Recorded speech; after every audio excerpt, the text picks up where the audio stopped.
Hello and welcome to my craft room. My name's Dawn and I'm making videos as I work my way through the many projects that I have purchased over the years in the hope that I will be able to tidy this craft room. This week we were away in Cornwall and I did manage to find two little craft shops. I think I might have an extra sense that I can sniff them out from a mile away, and I did give in and I did purchase something. So I'm just going to show you what I got and then I'm going to make a blog. Hello. So the first shop I found was in a little village called Liskeard, which was really close to where we were staying, and the shop was called The Sewing Shop. There are some pictures on my Instagram post about that shop, but I will see if I can add them into here as well. And I didn't buy any material. I was really good, really restrained, but I did buy two patterns. The first one is a Sew Suffolk quilt, and it's the Suffolk Stars, and I really liked that one. The colours aren't very good on there, but that is actually done in blues and reds and a turquoise, and I really liked it. So I thought, yep, I'm going to do that, and it only needs 4.5 meters to do the whole quilt. 1.5 meters of that is the backing, so I thought that was quite a nice one, and I did think you could do it a bit scrappy to use up some of my stash. So that was the first one, and then I couldn't resist this. This is by Hatched and Patched, and it's got the embroidery panel in it, but it says, "The sewing angel sewed every day. She sewed the alphabet and 1, 2, 3. It made her life special in every way and made quilts for all of her family." And so I really liked it. You can put some embellishments on, so again I can use up some of my stash stuff. Hatched and Patched is the company that I did the quilt for Sophie and Matt's wedding, which was back April time. Really easy to follow, so I just couldn't resist that, because I do sew every day, so maybe I am a sewing angel, but maybe not the angel bit. So that was the first shop, and then on our way home we stopped at Totnes, which had a music festival on when we were there. So everywhere you turned there was some group playing instruments or singing, and really happy vibe in the whole town. It was just lovely, and I happened to walk past another sewing shop. This one was called Creative Crafts and Needlework, and one side of the shop was very much tapestry, felt work, cross stitch, all that sort of thing, and then if you came out and went next door, that was the fabric place. And again I took some pictures of the shop, which is on my Instagram, but I will try and put on here as well. And I ended up buying a pack of material. They had this quilt done. I'm just going to see if I can get this off. I should have probably done that before I started filming, but it is dinosaurs, and Freddie's new room that's just been decorated is all dinosaurs. So in this kit you got 6 fat quarters. So this is the first one with dinosaurs on, and then there's just some blenders, some green and some mustardy colour, and like a teal, a stripy one, a dotty one with all the colours that are in there, and then you got a panel, and in the shop this has been hand quilted, which I think is how I will do it. I'm just gonna have to step back a bit, I think, see if I can show you this panel. So it's got dinosaurs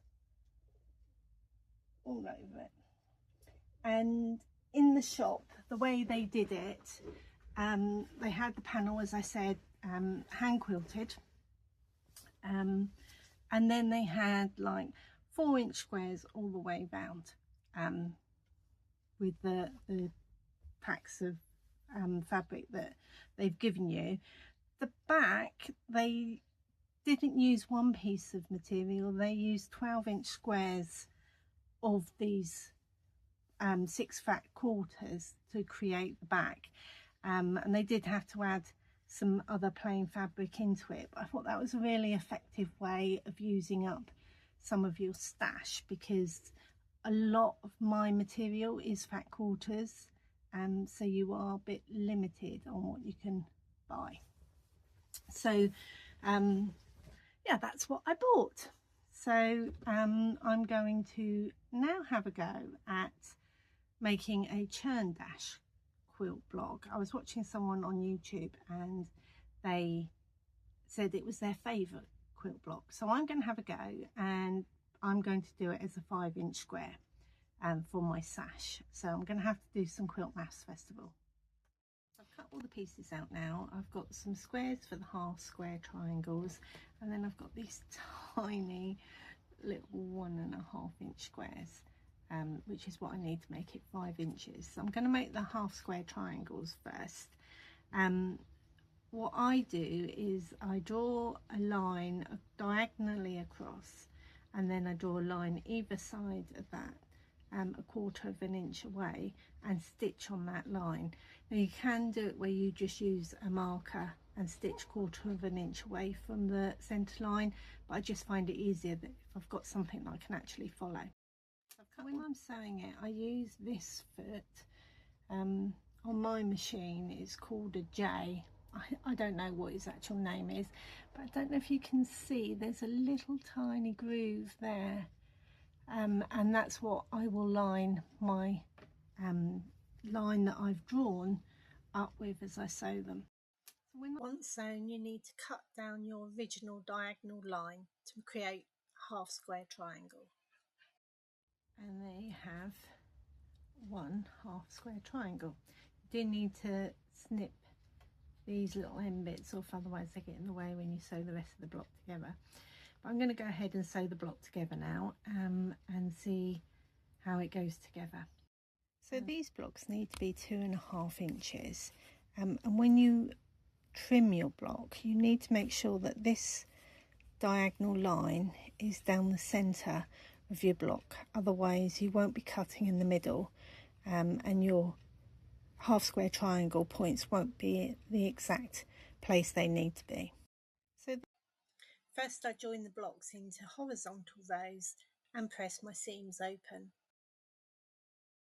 So now I need to join the rows together, and I iron my seams open because I find that easier to be able to match them up.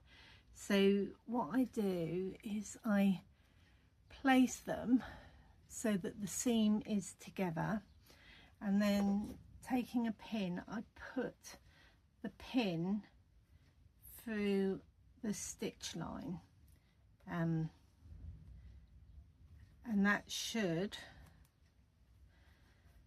so the pin has gone through the stitching line on the front and the back, and that should hold it in place while I stitch it. So now, there you have it, one churn dash block done. I'm quite pleased with the way the points have come out. They join up nicely, so I just need to trim this to a 5-inch block, ready for my sash. So, and that's one less done, so I think I only need to do about 4 more blocks before the sash is finished. Thank you for joining me today, and thank you for following me. If you've liked this video, then please subscribe and give me a like, and I will be back next week. I'm hoping to finish my building blocks quilt, so that will be one out the way and off the floor. You can follow me on Instagram, and the details are at the end of the video. And in the meantime, happy crafting, and I'll see you all soon. Bye.